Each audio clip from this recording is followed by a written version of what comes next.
نحمده ونستعينه ونستغفره ونستهديه ونتوب إليه ونعوذ بالله من شرور أنفسنا وسيئات أعمالنا من يهده الله فلا مضل له ومن يضلل فلا هادي له أشهد أن لا إله إلا الله وحده لا شريك له أشهد أن محمدا عبده ورسوله اللهم صل وسلم على نبينا محمد وعلى آله وأصحابه ومن اهتدى بهداه إلى يوم الدين وسلم تسليما كثيرا بعد.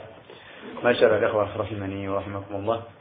Alhamdulillah, kembali pada kesempatan pagi ini dengan izin Allah dan taufiknya kita berkumpul dalam majelis ini melanjutkan bahasan kita di Masail Jahiliyah.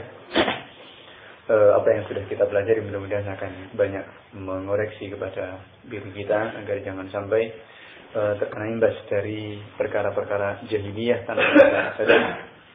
Khususnya pada masalah yang sebelumnya kita telah bahas, masalah yang ke-78 dari pengakuan-pengakuan orang-orang ahli jahiliyah mengaku cinta kepada Allah Subhanahu wa taala padahal mereka meninggalkan kepada syariat-syariat agama Allah Subhanahu wa taala. Maka Allah Subhanahu wa taala pun menuntut kepada mereka manakala mengaku cinta kepada Allah Subhanahu wa taala disyaratkan kepada mereka untuk mengikuti kepada Rasulullah sallallahu alaihi wasallam. Maka itu baru akan mendapatkan banyak Allah dan itu baru dikatakan sebagai orang yang cinta kepada Allah. Adalah orang yang ittiba kepada Rasulnya alaihi salatu wassalam. Maka ini perkara-perkara jahiliyah yang banyak juga diadopsi dan juga dilakukan oleh sebagian kaum muslimin. Mengaku cinta kepada Allah, mengaku cinta kepada Rasulullah, namun demikian tidak menunaikan perintah-perintahnya, juga tidak meninggalkan larangan-larangannya, bahkan mereka mengada-ada dengan sesuatu yang anggapan mereka merupakan qurbah, merupakan pendekatan diri kepada Allah Subhanahu wa taala, merupakan bentuk-bentuk kecintaan kepada Nabi alaihi salatu wassalam.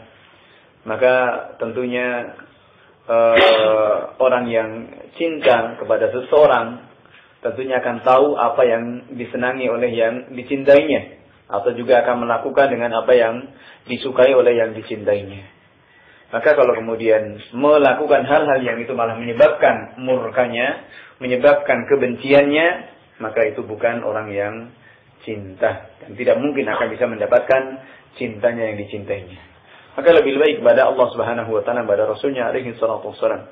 Karena itu Allah Subhanahu wa taala pun juga menantang dan juga memberikan syarat kepada orang-orang yang mengaku dengan pengakuan-pengakuan tersebut, mengaku cinta kepada Allah, mengaku cinta kepada Rasul. Allah katakan, "Qul in kuntum tuhibbunallaha fattabi'uni."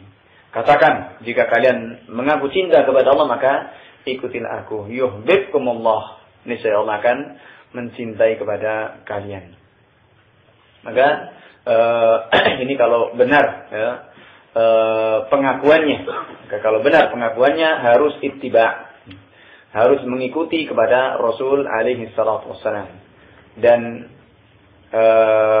ittiba ini merupakan sebagai dalil akan kecintaan dan buah dari kecintaan kepada Allah Subhanahu wa taala. Yani manakala seorang benar-benar mengaku cinta kepada Allah, maka buahnya tentunya adalah akan mencintai kepada Rasul, mengikuti kepada Rasul, dan kemudian akan berbalik. Allah Subhanahu wa taala pun juga akan mencintainya. Yuhibbukumullah. Allah akan mencintainya dan Allah juga akan mengampuni dosa-dosanya. Ini timbal balik dari kecintaan kita kepada Allah dan kepada Rasulnya alaihi salatu wassalam.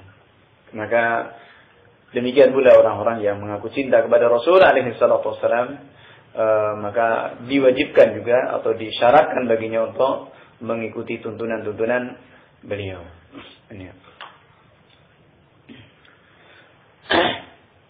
Maka karena banyak orang yang mengaku cinta kepada Rasul, namun kecintaan itu mereka realisasikan dengan hal-hal yang bahkan menyebabkan murkanya. Ya. Baik itu dari mengada-ada dengan kebid'ahan atau bahkan membuat sarana-sarana mengantarkan kepada kesyirikan. Seperti perayaan-perayaan Maulid atau juga dengan majelis-majelis yang mereka katakan sebagai majelis Rasul, katanya majelis zikir, atau juga dengan hal-hal yang lebih parah dari itu, menjadikan kubur-kubur sebagai masjid, ya. Kuburan mereka beribadah di situ, ya. Menunaikan sholat, baca Quran di situ, dan lain sebagainya dari hal-hal yang mereka ada-adakan. Maka Nabi alaihi salatu wassalam melarang yang seperti ini, terkhusus dengan kaitan dengan masalah kuburan, ya. Masalah kuburan di mana Rasulullah SAW sebagaimana hadisnya Jundub bin Abdullah radhiyallahu ta'ala anhu, bahwa dia mengatakan sami'tu Rasulullah SAW, aku mendengar Rasulullah SAW bersabda 5 hari sebelum beliau meninggal. Ini menunjukkan akhir masa beliau. Mengatakan dalam hadis yang cukup panjang, dan di akhirnya mengatakan inni abra'u ila Allah, aku berlepas diri kepada Allah Subhanahu wa taala terhadap orang-orang yang menjadikan kubur-kubur itu sebagai masjid. Ini menjadikan kubur sebagai masjid adalah menjadikan bisa banyak makna. Bisa membangun kuburan atau membangun masjid di kuburan, atau kemudian mengubur orang di masjid, ya, dekat masjid. Ini bisa juga, atau kemudian menjadikan masjid atau kuburan itu sebagai tempat ibadah seperti masjid. Maka ini juga sama, semuanya maknanya adalah menjadikan kuburan itu sebagai masjid, dijadikan sebagai tempat ibadah.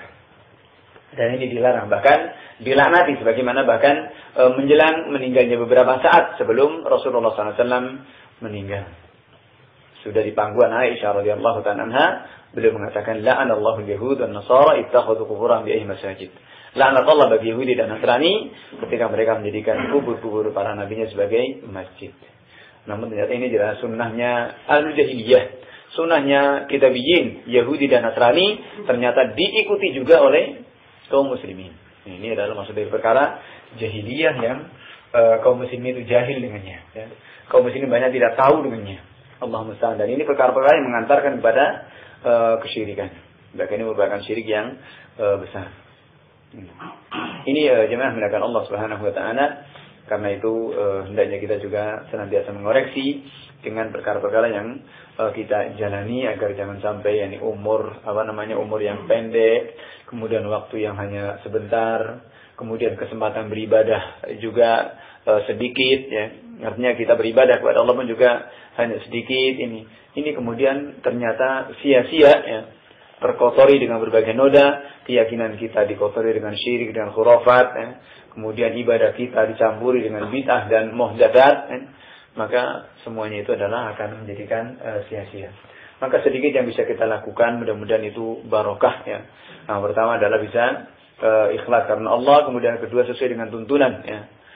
Maka ini insyaallah yang akan menjadikan keberkahan meskipun sedikit, dan Allah Subhanahu wa taala lebih senang.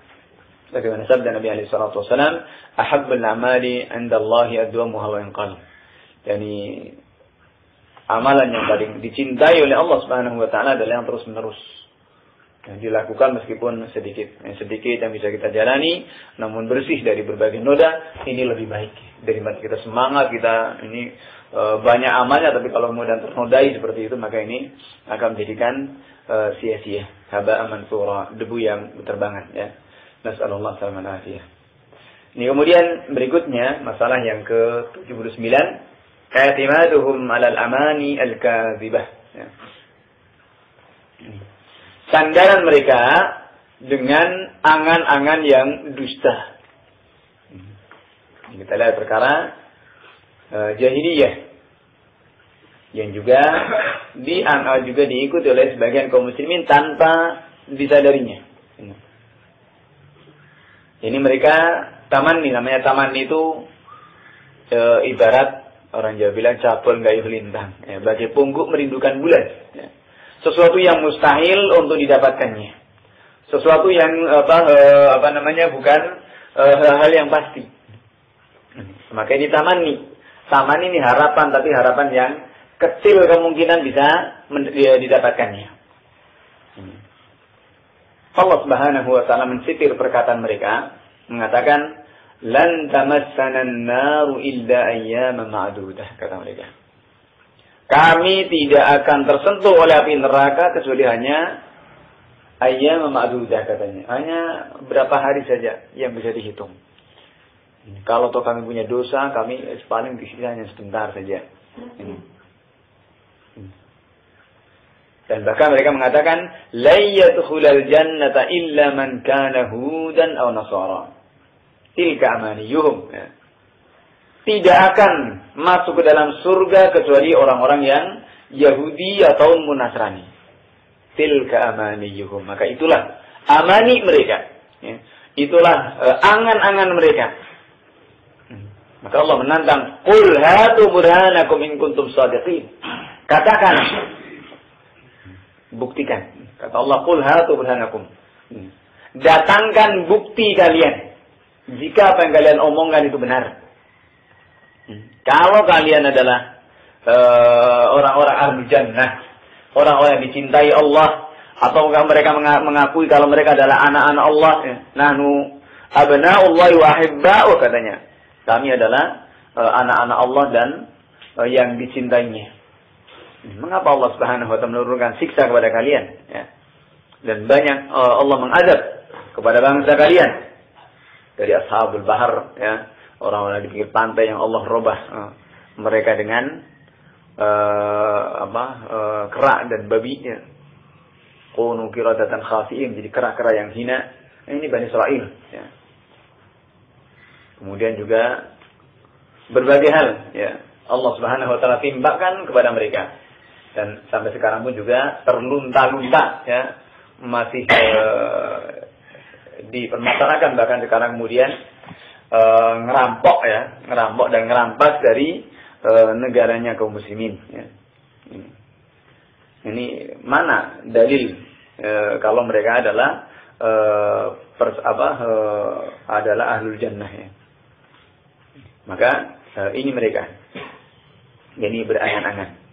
Maka inilah angan-angan mereka, dan ini disebutkan oleh Allah Subhanahu wa taala di banyak ayat. Orang Yahudi dan Nasrani bersandar kepada angan-angan yang dusta ini. Mereka berangan-angan kepada Allah Subhanahu wa taala dengan berbagai banyak angan-angan. Maka yakni ayat ini, meskipun di sini adalah terkait dengan tatkala mereka menyembah kepada ijil, menyembah kepada sapi, gitu. Ijil ini orang menerjemahkan anak sapi, gitu. Tapi ternyata namanya ijil ini bukan anak sapi, tapi memang sapi jadi jenis kecil, ya. Di sini jangan kecil, tapi ini memang mahal, ya. Saya baru tahu ya kemarin setelah umrah itu di Yaman, ya. Oh, ini namanya ijil, lah. Sapi kecil-kecil tapi punuan, gitu. Ini dan itu lebih mahal dari sapi yang besar-besar.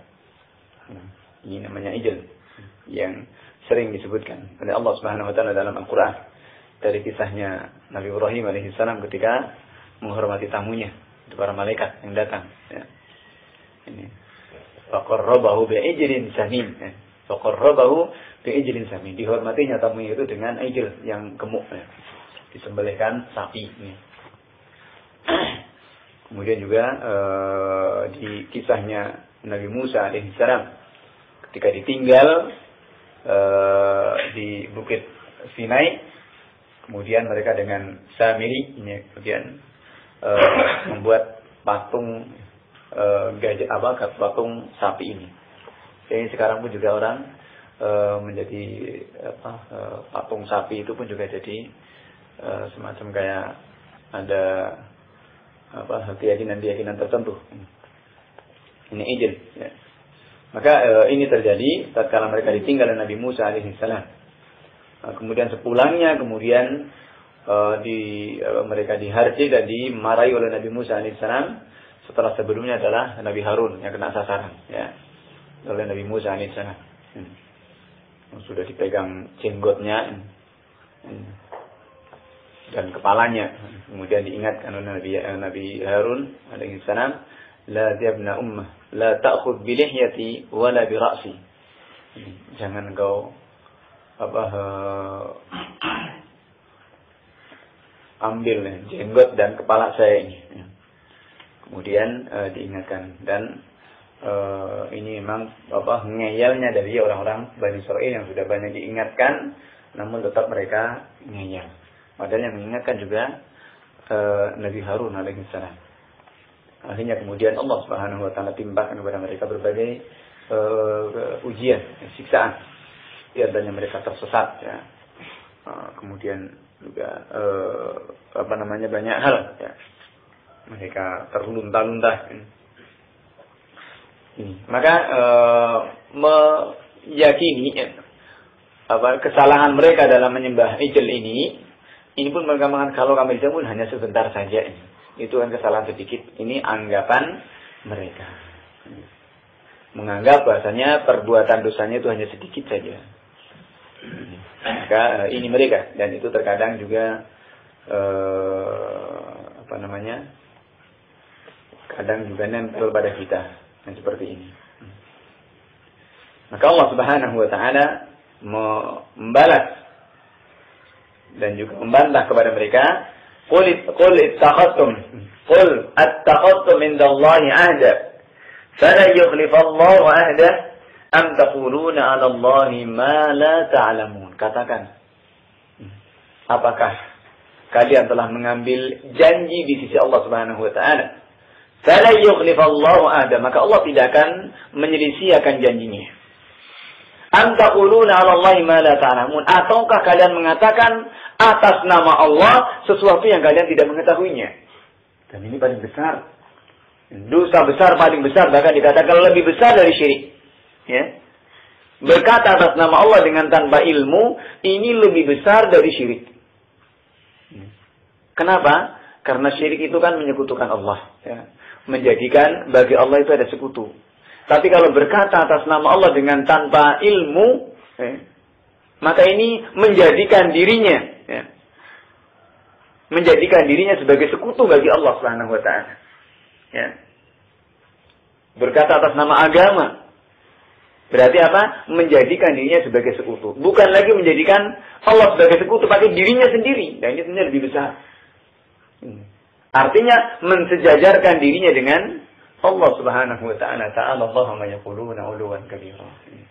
Ini makin lebih besar ya, dosanya. Bagaimana dijelaskan Ibnu Qayyim rahimahullahu taala di surat Al-A'raf ini. Dan besarnya dosa orang yang berkata atas nama agama dengan tanpa ilmu. Maka ini Allah Subhanahu wa taala membantah. Apakah kalian punya janji dengan Allah? Ataukah kalian berkata atas nama Allah dengan tanpa ilmu? Bala man kataba sayyi'atan wa ahatat bihi khati'atuh fa ulaika ashabun nar hum fiha khalidun. Bala, tentu orang-orang yang berbuat keburukan wa ahatat bihi khati'atuh, kemudian kesalahannya ini menyelimutinya, mengelilinginya, mereka itu adalah ashabun nar. Mereka itu adalah para penghuni neraka. Hum fiha khalidun, dan mereka kekal di dalamnya. Ini Allah Subhanahu wa taala membantah angan-angan mereka. Tatkala mereka mengatakan lan tamassana an-naru illa ayyaman ma'dudah. Qul attakhadtum indallahi, kata Allah, kami tidak akan masuk neraka kecuali hanya sebentar saja. Bahkan mereka mengatakan la yadkhulul jannata illa man kana hudan aw nasara. Yang masuk surga itu hanya Yahudi dan Nasrani. Makanya orang-orang Nasrani itu tidak ada neraka, ya. Enggak ada ceritanya neraka itu. Ini, enggak ada ceritanya bagi mereka itu neraka, karena gampang saja. Ini mereka. Maka kita lihat dari mereka meyakini seperti bahasanya tidak ada neraka, adanya kasih, ya. Kasih sayang dan seperti itu, dan itu surga. Maka orang Kristen itu tidak ada yang masuk neraka. Itu keyakinan mereka seperti itu. Ya. Padahal kita tahu dan kita, Masya Allah, dengan gamblang, dengan jelas ya, bagaimana itu. Mereka adalah dikatakan syarrul bariyah. Ya. Manusia paling buruk. Meskipun dandanannya seronok begitu ya. Dandanannya menarik orang. Tapi adalah dikatakan syarrul bariyah. Manusia paling buruk. Gitu ya. Ini. Kita sebagai umat Islam mesti meyakini seperti itu. Ya. Maka jangan lengah ya. Jangan lengah dengan ataupun makar-makar yang dibuat oleh manusia. Maka mereka senantiasa seperti itu sepanjang masa. Ya. Mereka senantiasa membuat makar. Ya. Afrad dan jamaat, baik secara individu ataupun juga secara kelompok. Secara pribadi, demikian secara bermasyarakat. Ini mereka membuat berbagai makar. Namun terkadang umat Islam yang tidak sadar. Ya. Umat Islam yang tidak menyadari kalau dirinya diperalat oleh orang-orang seperti itu. Ya. Banyak orang-orang berprestasi dari kaum muslimin. Ya. Kemudian diperalat oleh mereka. Ini.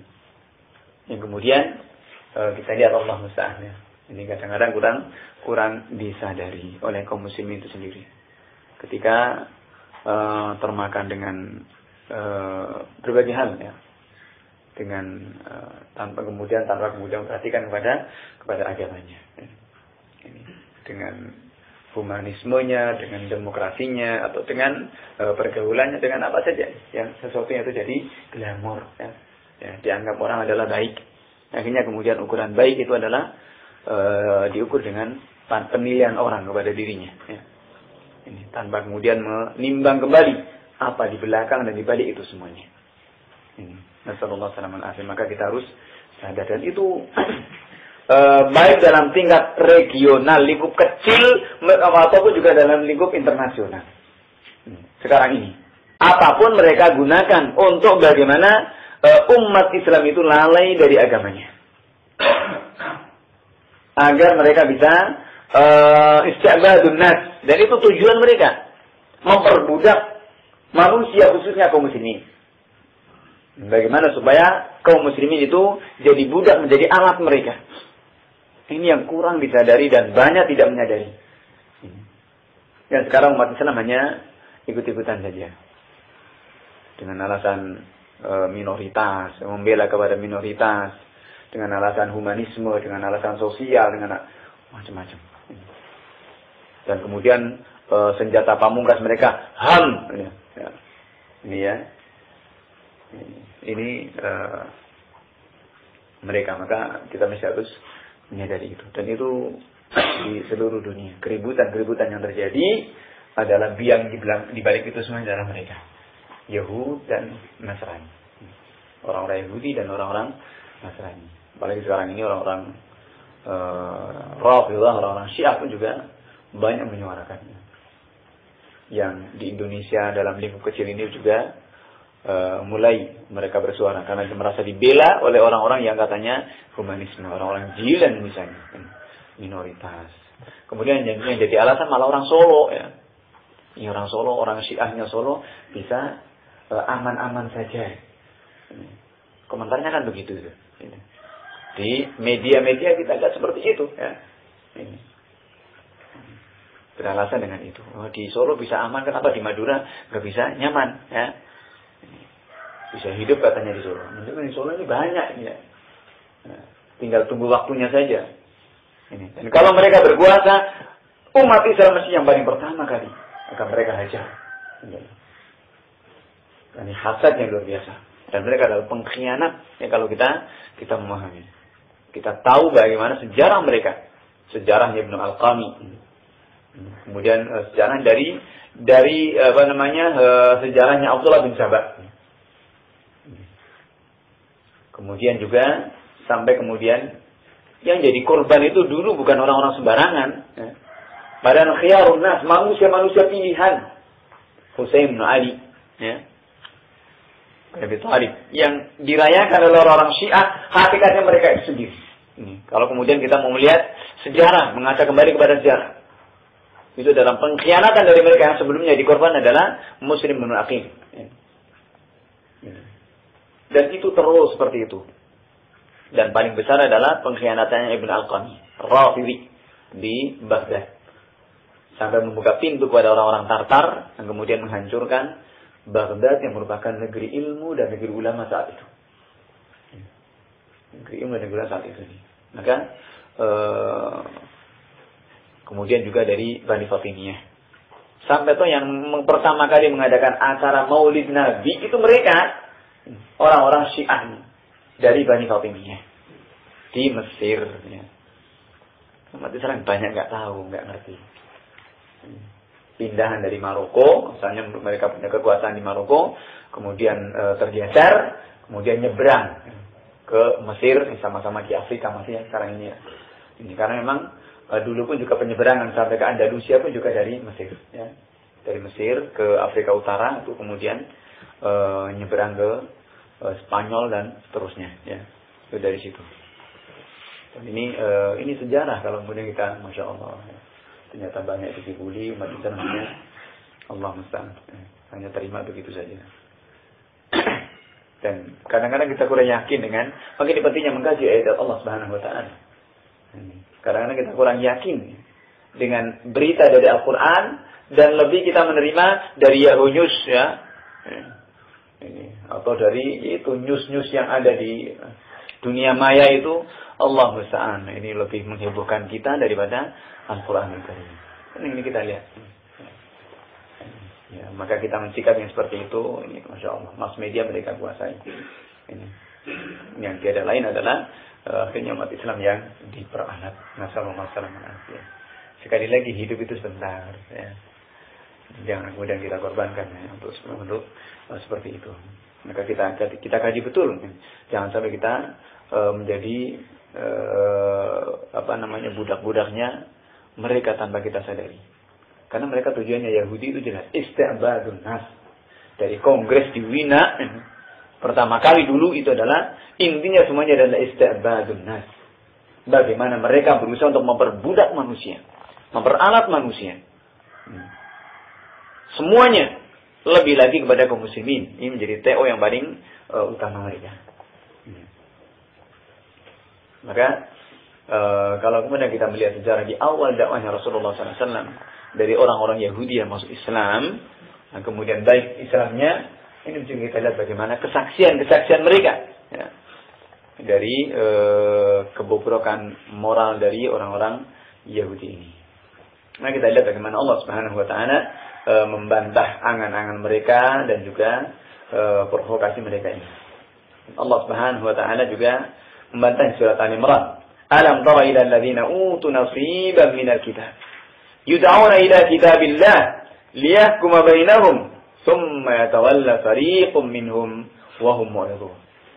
Tidakkah kau lihat, khitabnya kepada Rasulullah dan juga kepada kita umat Islam, tidakkah kita melihat kepada orang-orang yang telah diberi utu nasiban minal kitab, mereka telah diberi sebagian dari Alkitab, yud'auna ila kitabillah, mereka diajak untuk kembali kepada kitabullah agar berhukum di antara mereka, liyahkuma bainahum, agar kitab itulah yang menghukumi di antara mereka.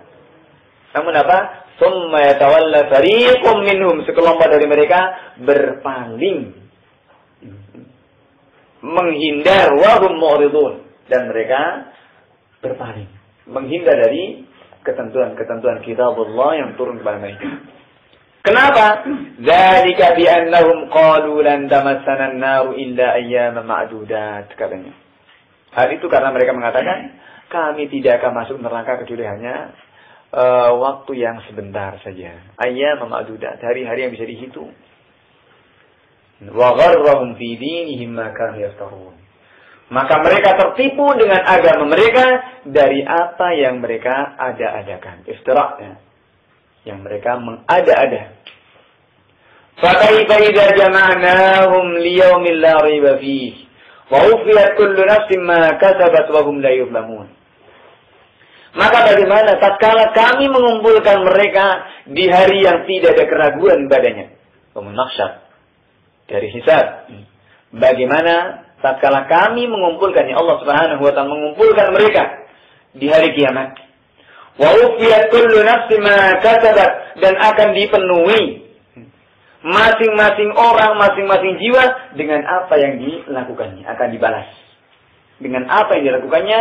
Wa hum la yuzlamun, dan mereka tidak akan dizalimi barang sedikit pun. Tidak akan dizalimi barang sedikit pun.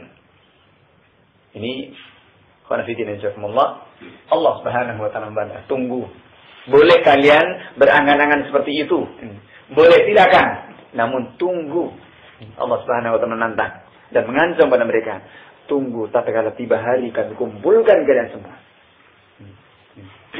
Maka tentunya kita lebih yakin dengan janji Allah Subhanahu wa taala, apalagi kalau kemudian kita mungkin saat-saat sekarang ini mungkin kita terkadang hati kita ya terkoyak ya, dan juga terkadang menjadikan kita pesimis. Israel kayaknya sedemikian kuatnya ya, yang dengan Amerikanya dan juga sama saja Yahudi itu di mana-mana. Nah, ini seakan-akan mereka dalam menguasai dunia. Namun kita tidak perlu putus asa. Kita tidak perlu putus asa. Manakala kita tetap dengan agama kita, pertolongan Allah Subhanahu wa taala pasti akan datang. Dan itu sudah janji dari Allah Subhanahu wa taala. Dan di awal surat Al-Isra, Allah Subhanahu wa taala sudah mengancam kepada mereka. Akan didatangkan yang bisa menghancurkan mereka nantinya. Dan nanti di akhir zaman pun juga pasti akan hancur. Cepat atau lambat. Hanya kita umat Islam tentunya adalah senantiasa mengoreksi. Enggak usah menolak kepada kekuatan. Yang pertama adalah kekuatan iman. Ya. Kekuatan agama kita, ini yang paling pokok. Apa artinya personil dan persenjataan kalau kemudian keimanan kita, prinsip dalam kita beragama ini terkoyak. Maka yang pokok adalah agama kita. Masyaallah ikhwah rahimani wa rahimakumullah. Ini hal yang penting untuk kemudian kita senantiasa mengokohkan jiwa kita.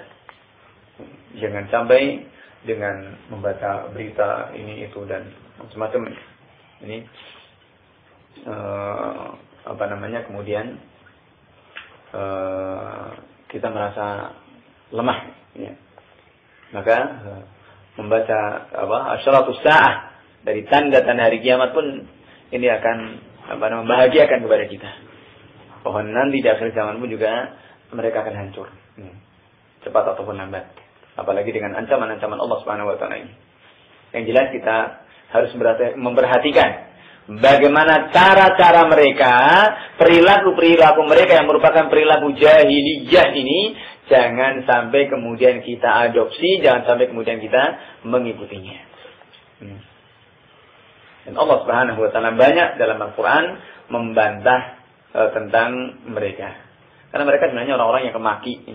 Benar, memang mereka orang-orang yang dimuliakan oleh Allah Subhanahu wa taala dan dilebihkan, ya. Dilebihkan dari sisi jasadiahnya, dari sisi otaknya, mereka mendapatkan kelebihan. Allah berikan kelebihan. Allah mengatakan wa inni faddaltukum 'alal alamin. Ini benar. Dan juga Allah muliakan mereka. Namun kapan itu? Ini. Yani ketika mereka mau mengikuti kepada nabi-nabi mereka dahulu. Tatkala mereka menyelisihinya, maka ayat-ayat berikutnya Allah Subhanahu wa taala menjelaskan satu persatu, mengingatkan satu persatu dari berbagai kenikmatan-kenikmatan yang Allah telah karuniakan kepada mereka dan mereka pungkiri. Akibatnya tentunya adalah bagaimana ancaman Allah la in kafartum inna adzabi lasyadid. Ketika mengkufuri kepada nikmat, maka sungguh siksaan Allah itu sangat berat. Dan ini juga khitabnya kepada mereka dan juga kepada siapapun. Maka ini kita juga mengambil pelajaran. Jangan sampai mengadopsi, jangan sampai mengikuti kepada tingkah polanya ahlul jahiliyah, khususnya dari kalangan kitabiyin, yang merupakan biang kerusakan umat Islam adalah dari mereka. Wa qala ta'ala laisa bi amaniyikum wala amaniyi ahlil kitab. Bukan dengan angan-angan kalian, juga bukan dengan angan-angannya ahlul kitab. Ini kita jangan berangan-angan. Jangan berandai-andai. Apalagi kita mungkin baru selepas dari bulan Ramadan, ya. Kita merasa sudah banyak beramal di bulan Ramadan, kemudian qiyamul lail, siyam dan juga berbagai aktivitas. Kita jangan merasa kita sudah punya modal banyak. Ya. Sudah punya modal banyak. Kemudian kita merasa aman ya dari itu semuanya. Jangan. Udah kita berangan-angan. Ya. Harapan kita lebih besar ini jangan sekali-kali seperti itu. Allah Subhanahu wa taala mengingatkan pada kita, bukan dengan angan-angan kalian, tidak juga dengan angan-angannya ahlul kitab. Karena itu satu syair ya, yang ada beberapa bait itu yang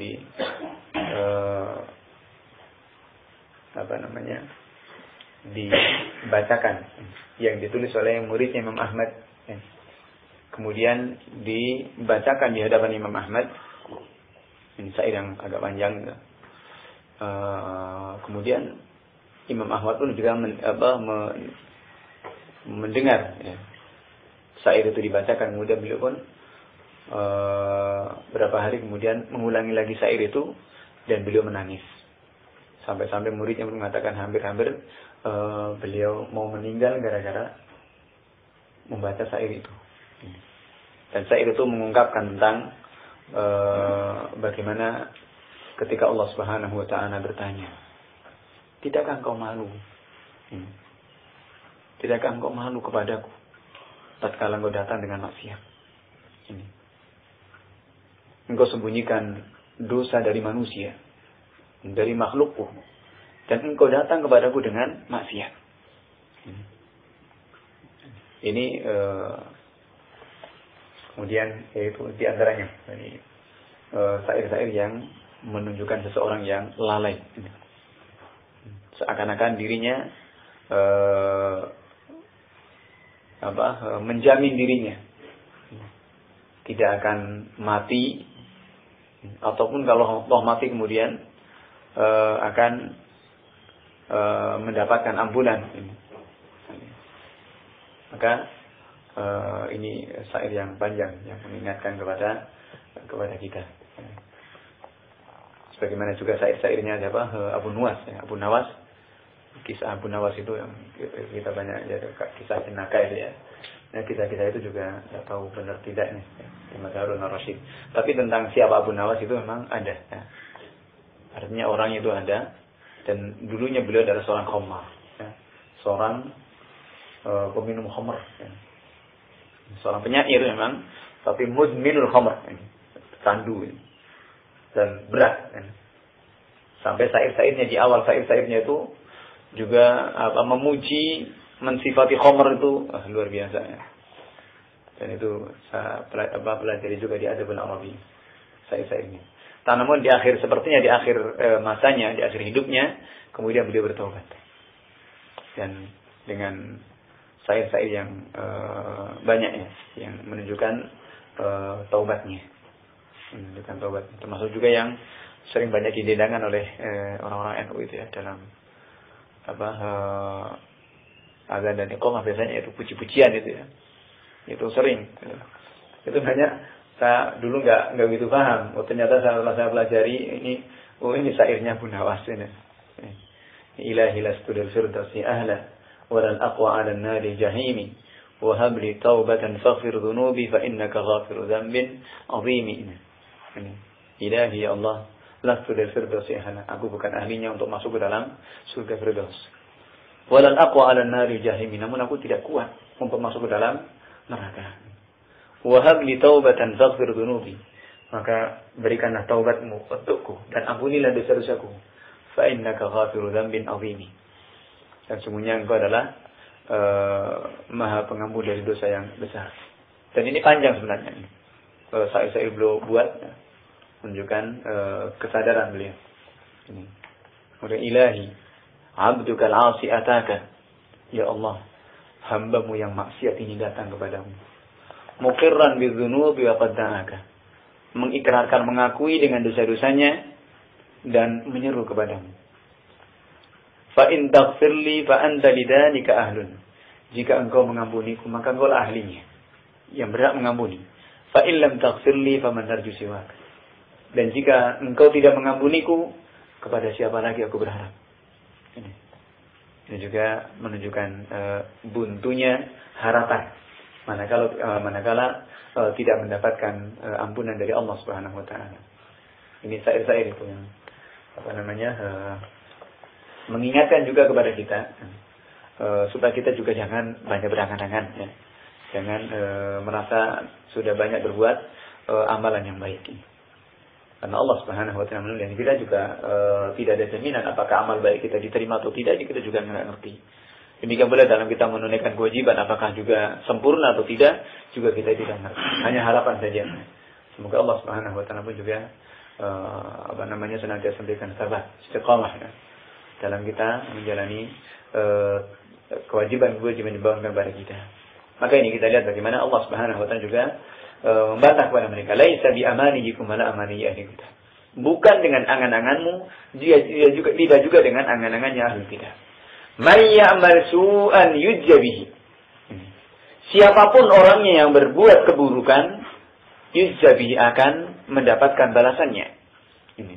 Wala yajid lahu min dunillahi waliyyan wala nasira. Dia tidak akan mendapati penolong dan pembela dari selain Allah Subhanahu wa taala. Nah, tidak ada yang bisa menolongnya, tidak ada yang bisa membelanya kecuali Allah Subhanahu wa taala. Man ya'mal min as-salihati min dzakarin aw untha wa huwa mu'min. Dan sebaliknya barang siapa yang beramal dari amalan-amalan yang saleh, laki-laki atau perempuan, dan amalannya dibangun di atas iman, wa huwa mu'min, dan dia dalam keadaan beriman ketika beramal, fa ulaika yadkhuluna al-jannata wa la yuzlamuna syai'a wa la yuzlamuna naqira. Mereka itu akan masuk ke dalam surga dan tidak akan dizalimi, tidak akan dikurangi barang sedikit pun. Bahkan akan dilebihkan. Akan diberikan balasan yang lebih dan tidak akan dikurangi sedikit pun dari kebaikan yang pernah dilakukannya di dunia. Bagaimana di ayat yang lain juga Allah mengatakan, man 'amila shalihan min dzakarin aw untha wa huwa mu'min falanuhyiyannahu hayatan thayyibah wa lanajziyannahum ajrahum bi ahsani ma kanu ya'malun. Barang siapa yang beramal dengan amalan yang baik, laki ataupun perempuan, dan dia dalam keadaan iman, dibangun di atas keimanannya, maka kami akan berikan baginya kehidupan yang baik. Falanuhyiyannahu hayatan thayyibah wa lanajziyannahum ajrahum bi ahsani ma kanu ya'malun, dan kami akan balas kepada mereka yang lebih baik dari apa yang mereka lakukan. Ini tips yang Allah Subhanahu wa taala berikan kepada kita manakala kita menginginkan kehidupan yang lebih baik, adalah beramal dengan amalan yang saleh, yang ikhlas karena Allah Subhanahu wa taala dan juga sesuai dengan tuntunan Rasulullah sallallahu alaihi wasallam. Ini amal yang saleh.